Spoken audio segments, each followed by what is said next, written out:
बात आज हम ऑस्ट्रेलिया की करने जा रहे हैं। असेसमेंट लेवल कुछ यूनिवर्सिटीज़ का लेवल 1 से लेवल 2 हो गया है, तो इससे क्या कई स्टूडेंट्स की प्रोफाइल पर फर्क पड़ेगा, रिजल्ट्स में कोई फर्क पड़ेगा, इसी की पूरी जानकारी देने जा रहे हैं। मैं हूं हरजोत कौर। हमारे साथ आज इस वीडियो में पूरी इन्फॉर्मेशन आपके साथ शेयर करेंगे चोपड़ा कंसल्टेंसी से अब्रॉड एजुकेशन एडवाइजर गुनताज के चोपड़ा जी हमारे साथ हैं। बहुत बहुत स्वागत है गुनताज जी।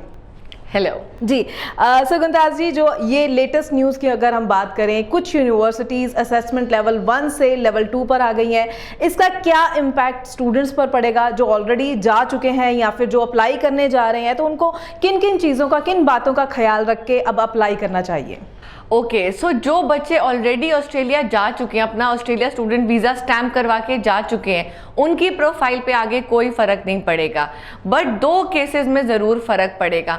सबसे पहले फ़र्क पड़ेगा उन बच्चों को जिन्होंने अपनी कंडीशनल ऑफर लेटर ली हुई थी और अपनी जीटीई के अकॉर्डिंग अपने डॉक्यूमेंट्स लगाए हुए थे। सपोज उस टाइम पे आपकी यूनिवर्सिटी लेवल 1 में थी और आपने उसके हिसाब से अपनी जीटीई क्लियरेंस के लिए डॉक्यूमेंट्स भेजे, एंड मीनवाइल अभी आपको क्लियरेंस आई नहीं है, बट वहां पे आपकी यूनिवर्सिटी का लेवल 1 से लेवल 2 हो गया। सो उस केसेस में क्या हो सकता है, तो मैं उन बच्चों को कहना चाहूंगी कि प्लीज अपने एजेंट के साथ कांस्टेंट टच में रहें या अपनी ईमेल को कॉन्स्टेंटली चेक करते रहें, बिकॉज एडिशनल डॉक्यूमेंट रिक्वेस्ट हो सकता है यूनिवर्सिटी आपसे मांगे। आपके डॉक्यूमेंट जो भी आपने फाइनेंशियल्स अपने प्रेजेंट किए हैं यूनिवर्सिटी के आगे, उनकी कोई आगे क्लैरिफिकेशन मांग सकती है। सो वो बच्चे अपने डॉक्यूमेंट्स को उस तरीके से रेडी रख सकते हैं, अपने फाइनेंशियल डॉक्यूमेंट्स को, और हो सकता है यूनिवर्सिटी आपसे मांगे।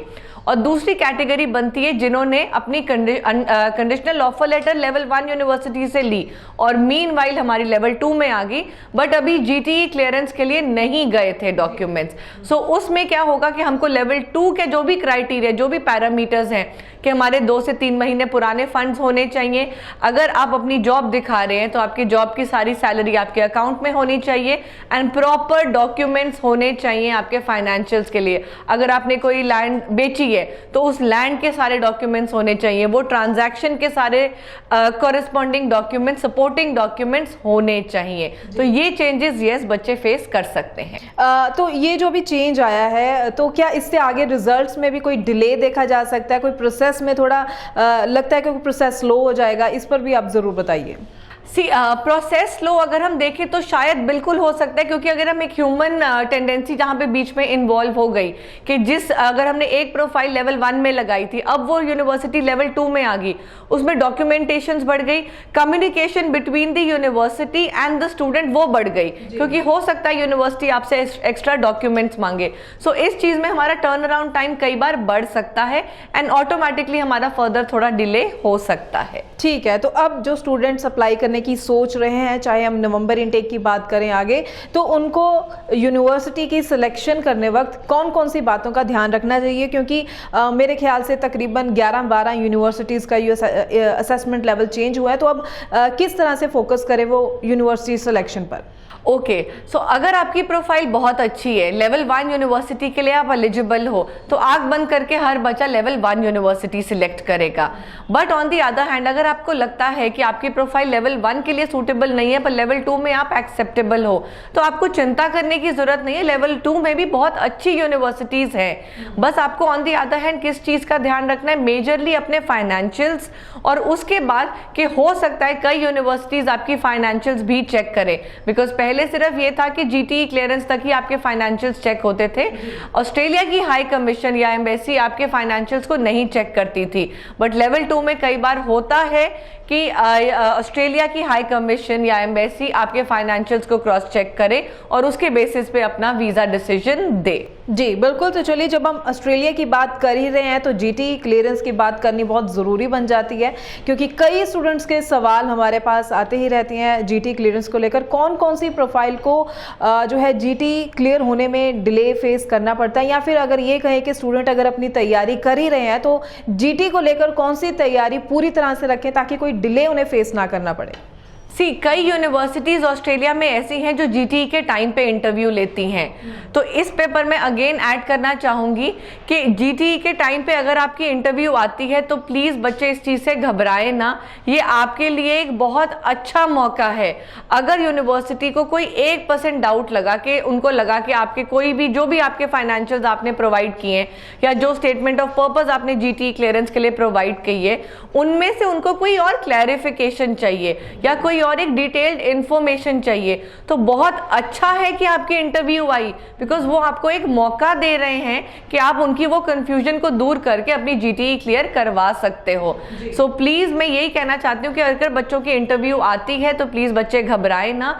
And on the other hand, level 1 university या लेवल 2 यूनिवर्सिटी, प्लीज अपने जीटीई के पैरामीटर्स को ध्यान रखते ही डे 1 से जब आप अपनी ऑफर लेटर अप्लाई करते हैं उसी दिन से उन्हीं पैरामीटर्स के हिसाब से अपने फाइनेंशियल्स को रेडी रखें, ताकि आगे जाके आपकी जीटीई में कोई एक रेड फ्लैग ना आए। बिल्कुल सही कहा आपने। और नवंबर इनटेक की बात कर लेते हैं। स्टूडेंट्स को क्या कहना चाहेंगे, कब तक अपनी तैयारी पूरी करके उनको अपनी फाइल प्रोसेस कर देनी चाहिए?